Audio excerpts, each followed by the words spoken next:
Hey, Realty One Group agents, Tim is back. On this recording, I'm going to record pages 9, 10, and 11, okay? This is a legally binding contract. All parties are advised to seek independent legal and tax advice to review the terms of this agreement.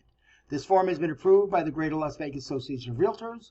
No representation is made as to the legal validity or adequacy of any provision in any specific transaction. A real estate broker is the person qualified to advise on real estate transactions. If you desire legal or tax advice, consult the appropriate professional. Okay, paragraph 29.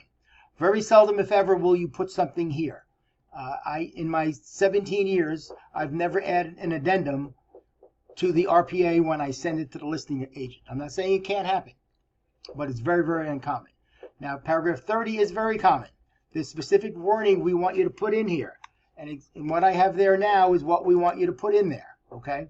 Upon buyer providing seller with notice of objections and or request for repairs, buyer's due diligence period shall be extended by the same number of calendar days that it takes the seller to respond in writing to the buyer's objections and or request of repairs. Paragraph 2, property to be vacated, empty, and left in broom swept condition prior to the walkthrough. Okay, so the last paragraph is easy. You guys know what this means. Okay, but what the heck does this mean? Okay, this is really important. Read it 3 or 4 times, and then it'll click. Basically, what this is saying is that your buyer is going to do an inspection. There's a good chance they're going to ask the seller to fix some stuff. Okay, if you only have a window of time of, say, 10 days to do that due diligence, okay, you want to make sure the seller responds to your written request for the repairs. Some sellers don't. Some sellers will just sit on that and wait until day 10 rolls around, and then buyer and seller panic what's going to happen. By putting this in your RPA, this will protect your buyer so much you'll have no idea until you become a full-time realtor and you understand the importance of this clause, okay? Don't be surprised if you send this over with an offer. A good listing agent might counter this paragraph out. Not many do. If you work for us and this comes to you in an offer on your listing, I would tell you to counter this out. This is not to the seller's benefit. This is to the buyer's benefit, and you represent the buyer, okay? So that's the additional terms. Again, at the bottom of the page, each party acknowledges that he or she has read, understood, and agrees to each of the provisions on this page unless a particular paragraph is otherwise modified by addendum or counteroffer. Buyer's name, property address, the initials. Okay, page 10. Buyer's acknowledgement of offer. All of this information, gang, confirmation of representation. The buyer is represented in this transaction by who? In this case, you're filling this out. You're putting in Mark Otero. You're putting in Realty One Group. You're putting in your name. You're putting in your license number. This is easy stuff to fill out, okay? So this part, lines 5 through 9 are easy. Line 11, buyer licensee, that means you, of interest, pursuant to NRS 645-.252, paragraph 1, line C, a real estate licensee must disclose if he or she is a principal in a transaction or has an interest in the principal of the transaction. Licensee declares that he or she does not have interest in the transaction or does have interest in the transaction, direct or indirect, in this transaction, as a principal or a family member. So basically, if you're representing yourself, you're going to put does, that you do have interest in this because you're representing yourself. If you're representing a family member, you have to, right here, family member, your mom, your dad, your cousin, your uncle, you have to click that. If your buyer is no relation to you whatsoever, you click off this box on line 13, okay? We'll cover this more in individual classes, but this is really important. That if you're representing your brother and you don't check off this on line 14, that's a violation, and that's a big fine by the real estate division, okay? So make sure, if it is a family member, you then have to put in here, my brother, my cousin, my mother. My family member is my mother, my sister, whoever it might be. You get the idea, okay? Line 18, the seller must respond by, we have to put in a time. Let's put 5 p.m. Today, today's June 30th. Okay, so we're going to put that we want a response. Once my mouse cooperates here, gang. I'm sorry, it's not cooperating here. We want a response. Here's June 30th today. We want a response by tomorrow at 5 p.m. 24 hours. If you put more than that, You're giving the seller more time to get more offers, okay? And less time for your buyer's offer to be considered, okay? But check with your manager, check with your team leader to make sure that that strategy is what they want you to do, okay? Alrighty.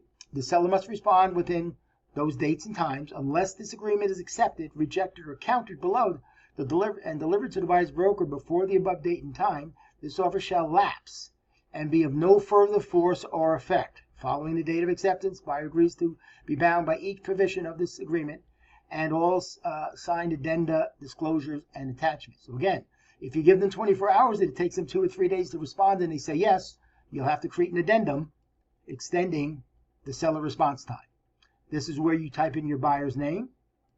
This is where you put in the date and time that you're typing in your buyer's name, okay? And then this is where they will sign when you send it to them, okay? All right, gang, last page. The seller's response. Now, you might say, Tim, I'm not the seller, I represent the buyer. Correct, but you're still filling in this information.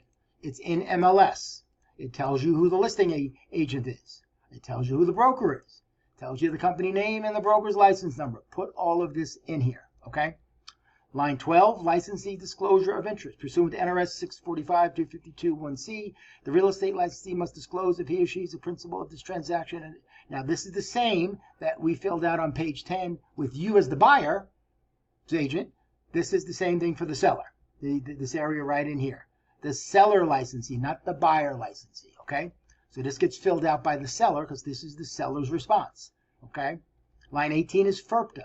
FIRPTA is the Foreign Investment Real Estate Practices Tax Act. That's a mouthful.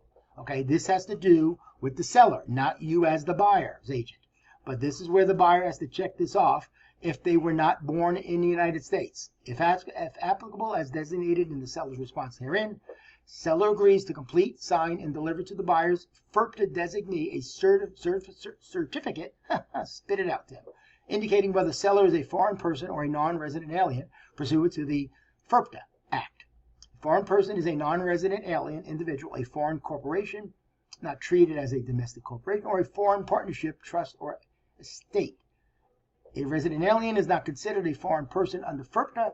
Additional information determining status may be found under irs.gov. Buyer and seller understand that if seller is a foreign person, then the buyer must withhold tax in the amount determined by the buyer's FIRPTA designee, unless an exception applies. Seller agrees to sign and deliver to the buyer's FIRPTA designee the necessary documents to be provided by the buyer's FIRPTA designee to determine if withholding is required. See page 26 of USC section 145.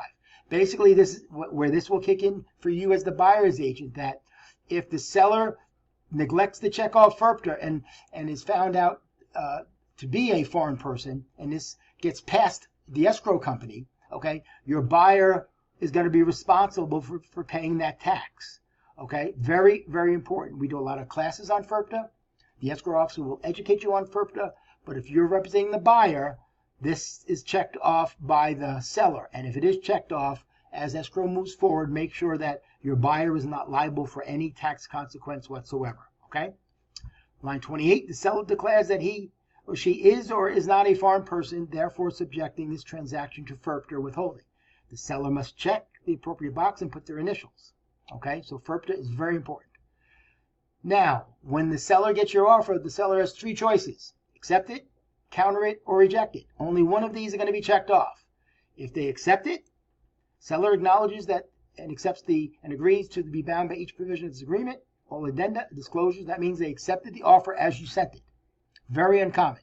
What's typically going to happen is this: counteroffer. Seller accepts the terms of the agreement of the RPA subject to the counteroffer number 1. They want to change the price. They're countering the close of escrow date. They're countering the number of days for the mortgage, for the loan contingency, or the appraisal contingency. That's where a counteroffer would be checked off. Or third option is rejection. They just didn't like your offer. They thought it was insulting. They thought it was too low. There was something about it they didn't like, and they're saying thanks but no thanks.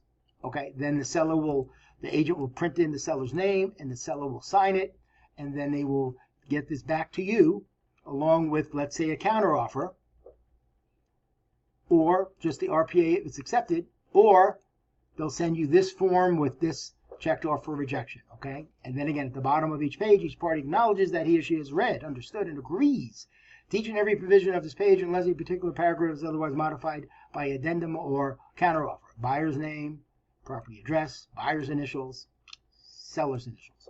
All right, gang, that is the 11-page RPA that is in our transaction desk, which is part of Matrix, effective October 2024. Okay? Know it, love it, learn it. Do me a favor and practice typing this up for yourself as if you're buying a property. That's the only way you're going to get good at this, is don't practice on your buyer. Practice on yourself many times before you run into your first buyer. I'm wishing you nothing but the best, and I'm always here in the Summerlin office if you need anything.